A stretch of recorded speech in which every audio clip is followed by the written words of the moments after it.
আসসালামু আলাইকুম, আশা করি সবাই ভালো আছেন। অনেক গুরুত্বপূর্ণ একটি ইস্যু নিয়ে কথা বলবো। বাংলাদেশ নারী অধিকার কমিশন বা বাংলাদেশ নারী সংস্কার কমিশন যেটাই বলি। তো এটা নিয়ে কথা বলাকে এই মুহূর্তে আমি একজন মুসলিম হিসাবে আমার দায় হিসেবে দেখতেছি, এবং আমি আশা করি এই ভিডিওর পর আপনারা সবাই আসলে এটা নিয়ে কথা বলবেন এবং এটা নিয়ে আওয়াজ তুলবেন। তো এবার নারী সংস্কার কমিশন কিছু বিতর্কিত প্রস্তাবের কারণে শুরু থেকেই আলোচনায় ছিল, এবং আমরা দেখেছি যে এ বিষয়ে অনেক বেশি কন্ট্রোভার্সি তৈরি হয়েছিল। মাঝখানে অনেক ইস্যুতে আসলে এই বিষয়টা নিয়ে কথা বলা বন্ধ ছিল, এবং আমরা দেখেছি যে আমাদের কিছু ধর্মপ্রাণ মুসলিম মা এবং বোনেরা নিজেরা এটার বিপক্ষে অবস্থান নিয়েছিলেন এবং প্রতিবাদ করেছিলেন বাংলাদেশ নারী মৈত্রী ব্যানারে। আবারও সেই নারী সংস্কার কমিশন সক্রিয় হওয়ার চেষ্টা করছে। তো সেই জায়গা থেকে আমি আসলে এই মুহূর্তে এটা নিয়ে কথা বলাটা অনেক বেশি জরুরি মনে করতেছি। কথাগুলো মনোযোগ দিয়ে শুনবেন। নারী সংস্কার কমিশন, তো আপনি হয়তো বলবেন যে এটা নিয়ে আসলে অনেক বেশি আলোচনা হচ্ছে। তো আমি আপনাকে বলবো যে এই আলোচনাগুলো আসলে খুব বেশি যথেষ্ট না, কারণ বাংলাদেশের বেশিরভাগ মানুষ আসলে এটা সম্পর্কে জানে না এখনো পর্যন্ত। আমরা নারী সংস্কার কমিশনের এইসব প্রস্তাবনা সম্পর্কে আহ, প্রাথমিকভাবে আমরা আমাদের মসজিদের হুজুরদের কাছ থেকে শুনেছি, এবং এটা তো আসলে অস্বীকার করার উপায় নেই যে যতটুকু প্রতিবাদ করার তারাই করেছেন। নিঃসন্দেহে আমাদের হুজুরা আমাদের সমাজের সম্মানিত প্রতিনিধি। তো আমার আফসোসের জায়গাটা আসলে অন্য, কারণ আহ, আপনি দেখবেন যে আমরা আসলে যাদেরকে আমাদের সমাজের তারকা হিসেবে দেখি, সে হতে পারে ক্রিকেটার কিংবা বড় কোনো কন্টেন্ট ক্রিয়েটর, কোনো অভিনেতা, কিংবা আমাদের যারা আইডল আমরা মনে করি। তো তাদের কাছ থেকে আসলে এই বিষয়ে জোরালো কোনো প্রতিবাদ কিংবা ভিডিও কিন্তু আমরা আসলে দেখিনি। কিন্তু আমরা সচরাচর আসলে কি দেখি, বিভিন্ন সোশ্যাল ইস্যুতে, বিভিন্ন রাজনৈতিক ইস্যুতে আমাদের তারকারা একদম একদম হ্যাশট্যাগ দিয়ে, বিভিন্ন ট্যাগলাইন দিয়ে আসলে ফেসবুক ভরিয়ে ফেলে।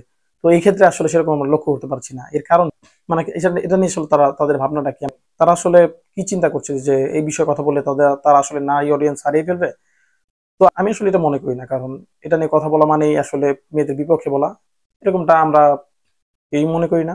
তো বাংলাদেশের প্রেক্ষাপটে যেটা দেখা যায় যে যখনই কোনো সংস্কার প্রস্তাব করা হয়, তখনই বাংলাদেশের তথাকথিত একটা সুশীল শ্রেণী তারা ইচ্ছাকৃতভাবে, উদ্দেশ্যমূলকভাবে কোরআন এবং হাদিসের বিরুদ্ধে তারা কিছু একটা প্রস্তাব করেন, যেটা নিয়ে আসলে অনেক বিশৃঙ্খলা তৈরি হয় আমাদের দেশে।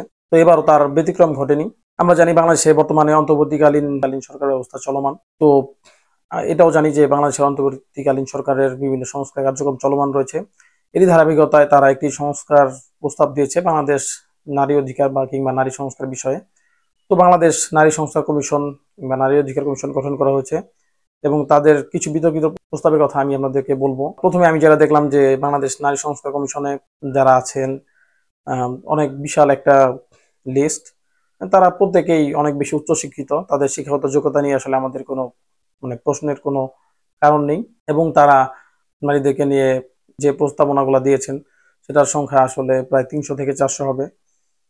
এর মধ্যে বেশিরভাগ প্রস্তাবগুলোর সাথে আমরা আসলে একমত, এবং আমার মনে হয়েছে যে আসলে এগুলা অ্যাপ্রিসিয়েট করার মতো।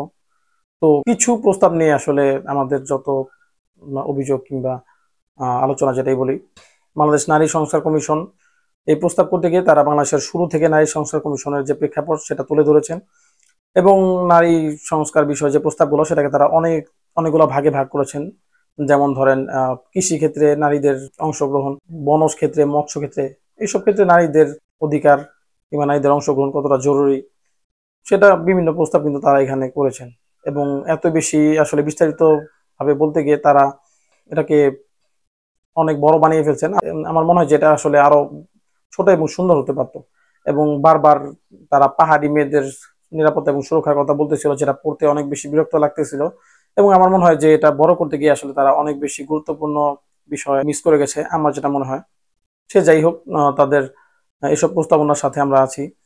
বিশেষ করে বাংলাদেশের নারী, শিশু, প্রতিবন্ধী নারী এবং গর্ভবতী নারীদের বিষয়ে তারা যেসব প্রস্তাবনা করেছেন, আমরা আসলে এগুলাকে সাপোর্ট করি, কারণ আমরাও চাই আসলে নারীদের কর্মসংস্থান তৈরি হোক, নারীরা বিভিন্ন সুযোগ সুবিধা পাক, এবং নারীরা যাতে আরো অনেক বেশি নিরাপত্তা পায় আমাদের দেশে। তারা আরো একটি প্রস্তাব করেছেন যে বাংলাদেশের বর্তমানে যে 300টি আসন আছে, সেটা সমান সংখ্যক 300 নারী আসন মিলে সেটাকে যাতে 600 আসনে উন্নীত করা হয়।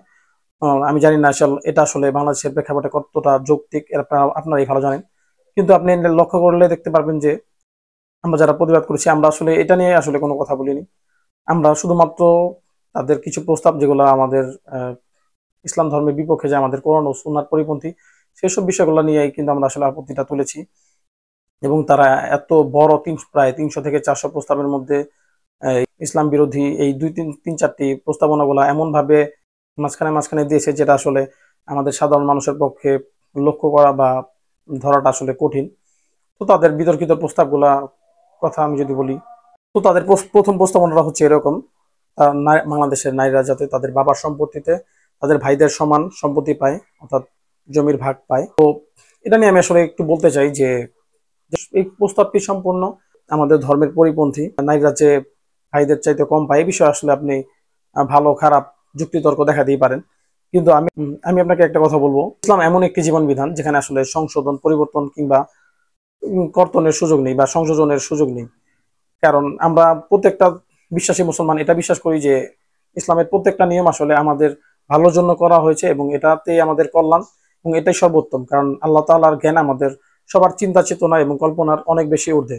তো এটা নির্দ্বিধায় সবাইকে মেনে নিতে হবে।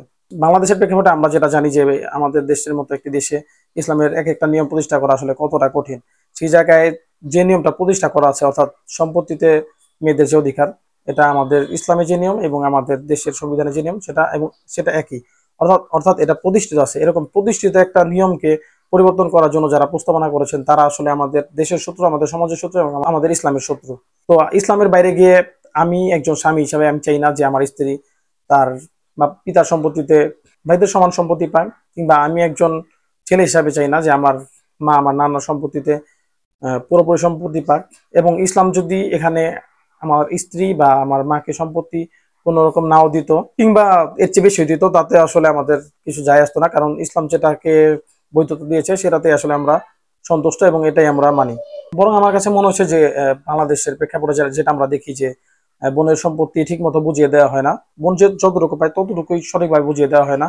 সেই জায়গায় তারা প্রস্তাব করতে পারতেন যে এটাকে যাতে গুরুত্বের সাথে দেখা হয়, অর্থাৎ বোন যাতে তার সম্পত্তি ভালোভাবে বা পুরোপুরি পায়, সেটার জন্য বিশেষ কমিটি বা বিশেষ টিম গঠন করা যেতে পারতো। এবং এরপরে আমরা আরো প্রস্তাবনা দেখি, তারা বিতর্কিত প্রস্তাবের মধ্যে আরো একটি হচ্ছে বাংলাদেশের জনকর্মীদের যাতে শ্রমিক হিসেবে স্বীকৃতি দেওয়া হয়। মানে আমি বুঝতে পারতেছি না যে এই ধরনের প্রস্তাব আমাদের বাংলাদেশে কিভাবে তারা করে, যে কাজটার কোনো স্থান ইসলামে নাই, বিন্দুমাত্র স্থান ইসলামে নাই, যেটা স্বীকৃতি তো দূরে থাক, এটা একটি শাস্তিযোগ্য অপরাধ। এবং আমরা বাংলাদেশের মুসলিম হিসাবে আমরা নামাজ পড়ি বা না পড়ি, আমরা সবাই আমাদের স্বপ্ন যে বাংলাদেশে ইসলাম কায়েম হবে, সেটা আজ হোক বা কাল।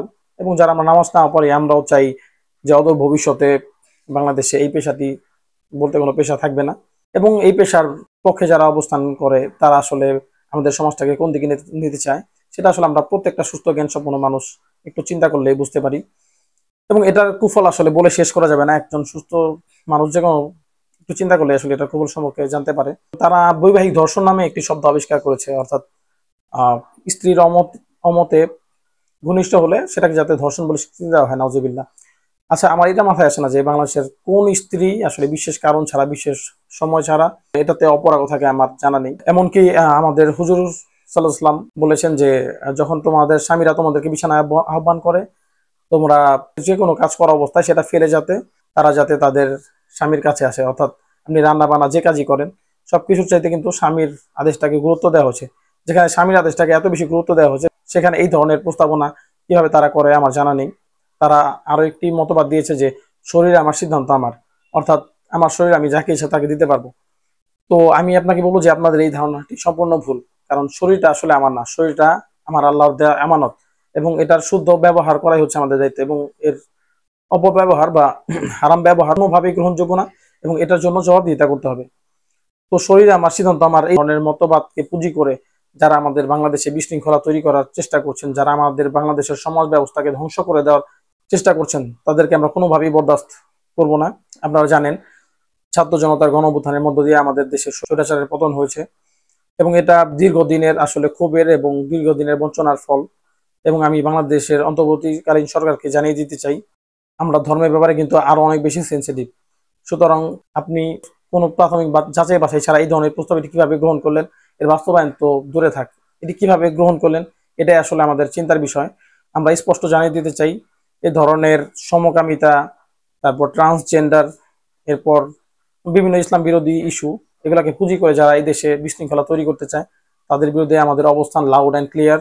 আমরা দেখেছি যে নুসরাত ফাতেমা উমামা নামের একজন হয়তো তিনি একজন বৈষম্য বিরোধী ছাত্র আন্দোলনের নেত্রী। তিনি বলেছেন যে যখনই নারী সংস্কারের বিষয়ে কোনো প্রস্তাব করা হয় আমরা পুরুষরাই নাকি বেশি মাথা ঘামাই। আমি জানি না আসলে তিনি এটা কিভাবে বললেন, কারণ যখন একটি প্রস্তাবনা পাস হবে তখন সেটা কিন্তু আসলে শুধুমাত্র তাদের ক্ষেত্রে আহ, প্রযোজ্য হবে না। তাদের ক্ষেত্রে প্রযোজ্য হলে আমাদের আসলে কোনো কথা ছিল না, কিন্তু যখন এটা পাস হবে তখন কিন্তু আমাদের পুরো বাংলাদেশের প্রত্যেক নারীর জন্যই পাস হবে, যেটা আমরা 90% মুসলমানের দেশ হিসেবে আমরা কোনোভাবেই বরদাস্ত করবো না ইসলাম বিরোধী এই ধরনের প্রস্তাবনা। আরো একটি খুব পরিচিত মুখ আমাদের, তিনি বলেছেন যে হেফাজত ইসলামের কোনো এক নেতা নাকি নারী সংস্কার কমিশনের নেতৃত্বকে বেশ্যা বলেছেন। তো আপনি এটা নিয়ে প্রশ্ন তোলার আগে আপনি একজন মুসলমান হিসেবে ইসলাম বিরোধী কথাবার্তা যখন তারা বলতেছে তখন সেটা নিয়ে কেন প্রতিবাদ করলেন না? আর এটা নিয়ে প্রতিবাদ বলতে আমি আসলে চাইবো যে আমরা যাদেরকে ফলো করি, যাদের ভিডিওগুলা, যাদের কথাগুলা সারাক্ষণ আমাদের স্ক্রিনে আসতে থাকে, সো তাদের এখানে অনেক বেশি দায়বদ্ধতা আছে। আমি চাই তারা এটা নিয়ে কথা বলুক, শুধুমাত্র দিয়ে একটা ফানি ভিডিও বানালেই হবে না, তাদের অবস্থান স্পষ্ট করা চাই।